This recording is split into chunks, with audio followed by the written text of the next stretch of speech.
The quiet orbit, loving without holding. The settlement of Helios Reach floated where the charts thinned and certainty gave way to stars that had not yet been named.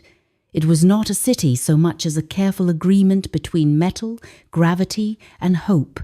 Corridors curved like slow thoughts, windows opened onto black velvet space, and every sound carried just a little longer than it should, as if the place itself was listening.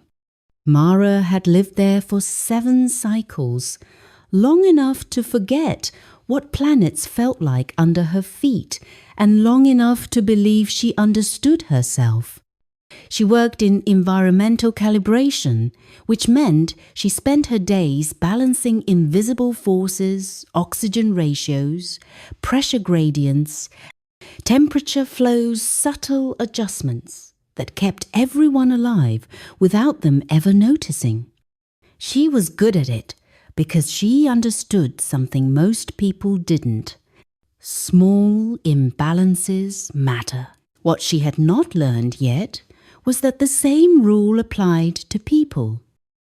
Arn arrived on Helios Reach during a supply rotation, stepping off the docking bridge with the relaxed posture of someone who expected the universe to cooperate. He laughed easily, spoke softly, and had the unsettling habit of listening all the way to the end of what you were saying before responding. They met because of a faulty sensor array. He was logistics, she was calibration, and the system flagged an error that technically didn't exist. They stood together under a panel of blinking lights while the station hummed around them. "This thing's fine," Arn said, smiling. "But it doesn't feel fine, does it?" Mara blinked. People rarely described machinery in terms of feeling. "No," she said slowly. "It feels strained." They fixed nothing. They adjusted nothing. They simply stood there, talking, until the system reset itself as if relieved to be seen. That became their pattern. They talked in maintenance corridors, in observation lounges, in the artificial gardens where gravity dipped just enough to make walking feel playful. Arn had come from farther out than Helios Reach, from places where settlements were temporary and attachments even more so. He spoke of movement as if it were rest, and rest as if it were a misunderstanding.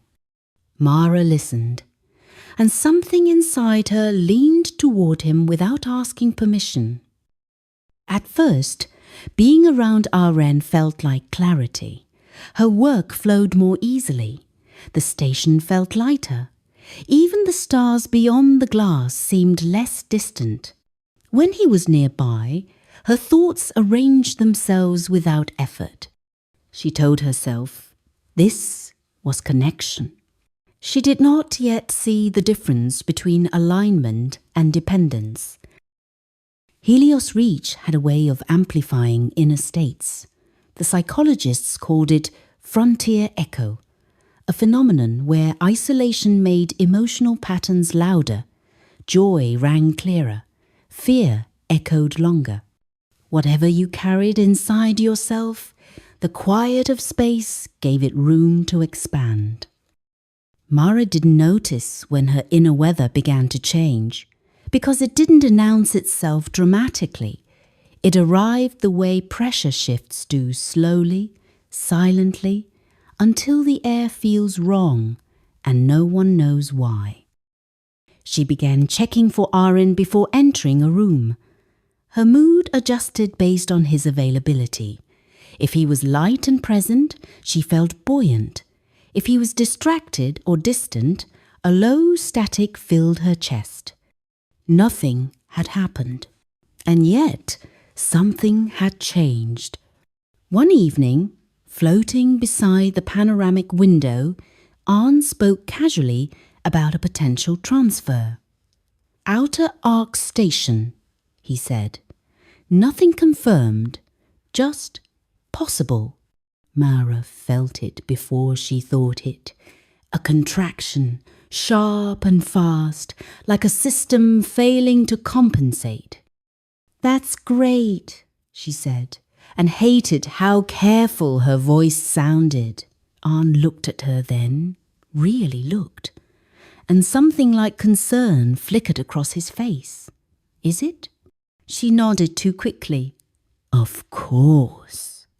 But later, alone in her quarters, the station's gentle hum couldn't soothe the turbulence inside her. Thoughts spiraled. What would Helios Reach feel like without him? Why did the idea feel so heavy? Why did her chest ache at the thought of space remaining unchanged while he moved on? She tried to reason with herself, but reasoning was the wrong tool. The disturbance wasn't logical. It was vibrational, though she wouldn't have used that word yet. Her emotional guidance system was signaling misalignment, not loss. She did what she always did when something felt off. She worked harder, more hours. Finer calibrations. She adjusted the environment obsessively, as if keeping the station perfect would stabilize something inside her. But the more she tried to control the outer systems, the louder the inner noise became. One morning, a senior technician named Irena found her recalibrating an already stable module. "You're chasing ghosts," Irena said gently. Mara frowned. "Everything has a cause." "Yes," Irena agreed. "But not everything has an external one." Irena had been on Helios Reach since its founding. She moved with the ease of someone who was no longer negotiating with the universe. People sought her out without knowing why. Over tea, synthesized to taste like chamomile, Irena listened while Mara spoke in careful fragments about Aaron, about the possible transfer, about the unease she couldn't justify. When Mara finished, Irena didn't respond immediately. She watched a small leaf drift in the artificial air, its movements slow and unforced. "You're confusing loving someone with leaning on them," she said finally. Mara bristled. "I'm not leaning." Irena smiled kindly. "That's what leaning feels like. From the inside." The words landed softly and struck deeply. "High vibration people," Irena continued, "don't stabilize you. They reflect you. When you feel better around someone, it's because you're closer to yourself, not because they're holding you together." Mara looked away, heat rising behind her eyes. "So what am I supposed to do? Care less?" "No," Irena said. "Care cleaner." That night, alone again, Mara sat with the discomfort instead of fleeing it. She didn't distract herself. She didn't fix anything. She simply observed the inner weather, the swirl of fear, attachment, and longing without judging it. She noticed something strange. Beneath the turbulence was a quieter signal, steady and patient. It wasn't demanding reassurance. It wasn't afraid of change. It felt okay. She realized then that the pain wasn't coming from the idea of Arn leaving. It was coming from the belief that her well-being depended on his presence. That belief had been shaping her vibration, drawing tension into moments that were otherwise neutral. The station hadn't changed. Arn hadn't changed. Only her internal alignment had shifted. Over the next few days, Mara practiced something that felt counterintuitive at first. She stopped reaching for relief through Aaron. She still talked with him, still laughed, still enjoyed his company, but she no longer checked for him emotionally before checking with herself. When anxiety arose, she tended to it gently, choosing thoughts that felt slightly better rather than dramatically different. She reminded herself, feeling good was her responsibility, not his. The inner weather began to stabilize.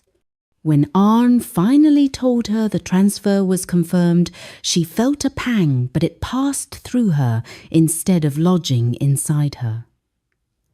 The ache was clean, unentangled with fear. "I'm really happy for you," she said, and this time her voice was true. Arne studied her. Something like relief in his eyes. "I was worried," he admitted. "I didn't want to feel like I was taking something with me." Mara smiled softly. "You're not." On his last day, they stood once more by the observation window. The stars looked the same as they always had, vast, indifferent, generous. "You know," Arne said, "I think this place changed me." "It reflects you," Mara replied, and meant it. When he left, Helios Reach did not dim. The corridors did not echo with absence. The station hummed steadily, balanced and alive.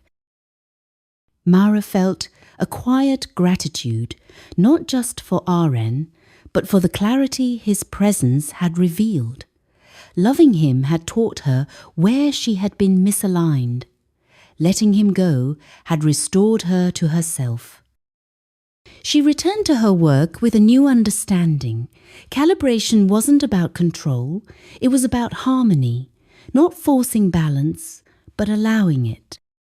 Outside, the frontier waited uncharted, open, unconcerned with who stayed or left. Inside, Mara's inner weather was clear. And that was enough.